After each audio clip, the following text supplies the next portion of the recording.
Hey guys and gals, welcome back to another Vinny Vic Productions video.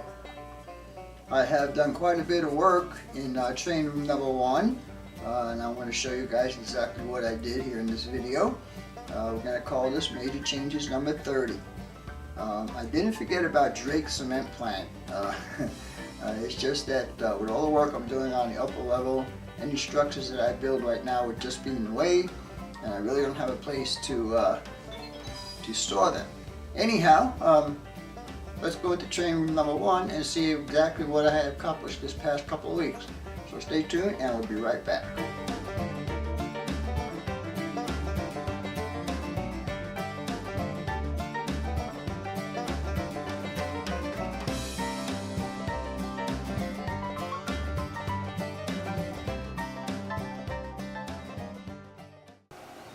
Alright guys, we're going to start this video off with the scenery I have done so far, or actually just the plaster work I've done so far. As you can see, there's the Hell Canyon Bridge, and I continued the scenery along here, and I will continue the scenery down through here when I get that bridge worked in. I also did the back section there, and it kind of blends in with what I have there already. And anyhow, George was kind enough to give me this corner molding to put over the lights so it doesn't glare in your eyes when I do a video. Anyhow, I'm going to go ahead and paint this up, and we'll see how that looks when I get done. So I'll be back in a few. Alright guys, this is what it looks like all painted up now. I'm going to leave the rocks and the ground cover for the next video, and also I need to finish up the back part of the mountain back there. As you can see, the cardboard is sticking up. I also went ahead and painted the upper section up there. Anyhow, it's starting to come together for me. I like it, and when I get the rock molds done and all the ground cover and some trees up there, it'll look pretty good. Now, I want to remind you guys, always look on the return shelf at Home Depot. I got this quart of paint for $2, and it may not be the right color, but it's at least a base color for me to use that will go along with the ground cover that I'm using. Anyhow, let's move on to the next part of this video, and we'll see what else I got going on. Be back in a few.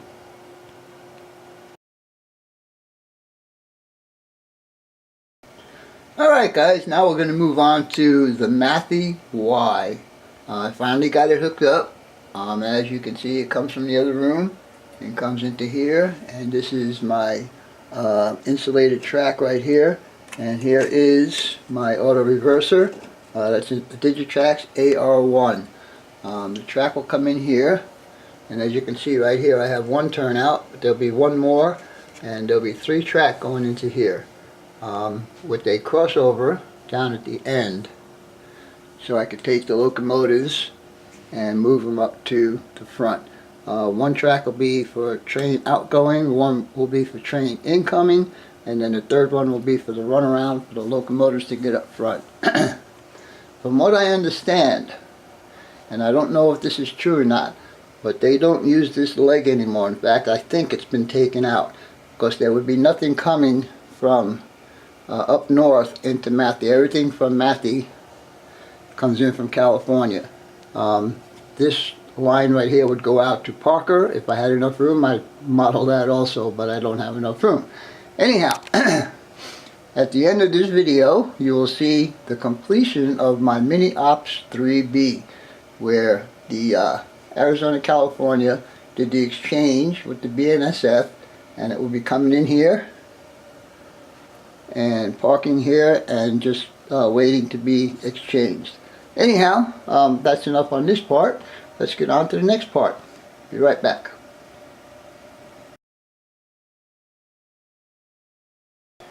Alright guys, let's get on to lighting this area up. What I did here was, if you see right up in here, I added a 1x2 and extended it all the way out, and then went back to the wall there, and I attached the LEDs to the bottom. Now, I could have taken that shelf off there and mounted it on the wall there, but that seemed like a lot of work to me. Anyhow, To get these all to light up, I noticed that when I hooked it up to the power supply that's down there, it seemed to have dimmed the rest of the lights out. So what I did was, sorry if I'm getting you guys dizzy, thanks to Joe Kaufman, that's George's friend, he gave me another power supply right here. And what I'm going to do is I'm going to, first of all, I'm going to run half the lights on this one and half the lights on the other one. So we'll get an even distribution of lighting. Also, I'm going to do the same thing with the cobalt machines. As you can see, that I have the LEDs and the machines hooked up. That's the one that will go into the Matthew Y. This one here will be for the Skull Valley siding, and then the one up there is for the Ashfork siding. So, as you can see, I got my lights working here, and I also have a problem with the motor for this one, so I have to replace that motor. Thankfully, I have another motor to put in there. Anyhow, I think that's going to be about it for now on this part. So let's see what else we can get into. Be back in a few.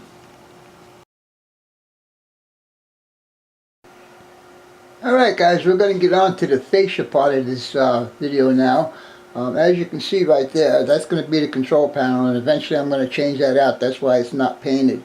I might want to use some plexiglass, or I may want to use a piece of 80,000 styrene. But anyhow, I have the piece for this. It just needs to be painted and cut down, and I can install that. But I need some of those finishing washes, of course. When you're in the middle of something, you always run out of something. Anyhow, nice curve there. And we'll come along here, and we also curved it here at the end of the doorway.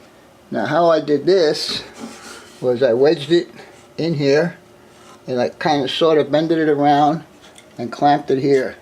And I took my spray bottle and just kept wetting it, and every 15 or 20 minutes ago I'd loosen the clamp up and pull it down a bit until I finally got the shape that I wanted. Then I secured it all. Also, fascia up here has also been done. I want to direct the light down at the layout and not into the room. So anyhow, as you can see, it's all done, even over here at this end. So anyhow, let me show you what the lighting is going to look like here. Now I'm going to be using this power supply for 4 strands of lights, and the other power pack on the other side is also using 4 strands of LED lights. As you can see, I've tied everything up here in color coordination, so it's out of my way, and all I have down here now is what I need to use at the present time. This will be an on and off switch for the unit, and I have a red LED right there.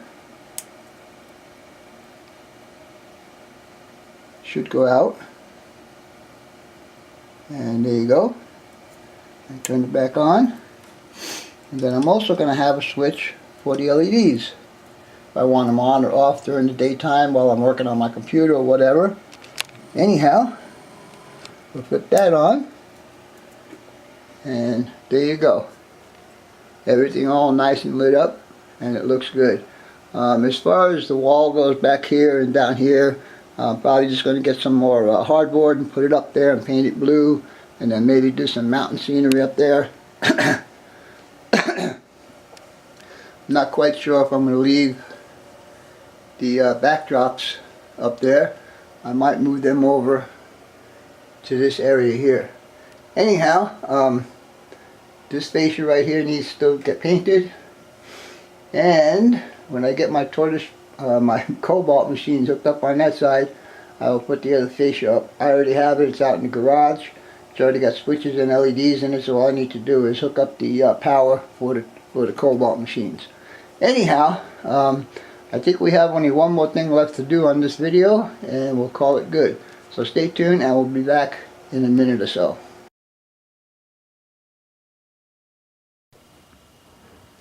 Alright guys, after reading your comments in my last video post, it seems that most of you that answered about what I should put in this area was pretty unanimous. So it's going to be the LPG facility. As you can see, I have it pretty much marked up right now. I need to get 6 turnouts to complete this scene, and to get into the facility we're going to be going here with this Atlas curve. Yeah, I said Atlas. And then it will be coming off right there with a microengineering turnout. Anyhow, this is pretty much prototypically to have the way they have it set up. They have actually 3 track out here and then 4 unloading track inside. As you can see, the black strips of poster board in there, that represents the unloading platform. I got 8 tanks in there. 1 vertical tank, and that's not the one I'm going to be using for this facility. I want to see if I can get an HO one similar to that with the belting going around it. Anyhow, the office building will be a little bit bigger than that. That's just a stand-in for now. Over here in this area, it can be a lot of empty real estate. So this line actually passes through a residential area, and when it gets to this part of the terrain, there is like a farm in here. So I'm probably going to do a farm. I don't know what kind of crop it's going to be, but there'll be a farm back there. There's an old metal building that sits alongside the track here that used to have a spur going to it. I don't think I'll be modeling that because I don't have enough room. Anyhow, I think that's going to be it for this video. Hope you guys and gals enjoyed it. And as always, your questions, comments, input, subs, shares, and likes are always welcome. If you like my videos, please help support my channel. Without you guys, I cannot get this far. Anyhow, for now, that's all, folks. The NSF 6951 out.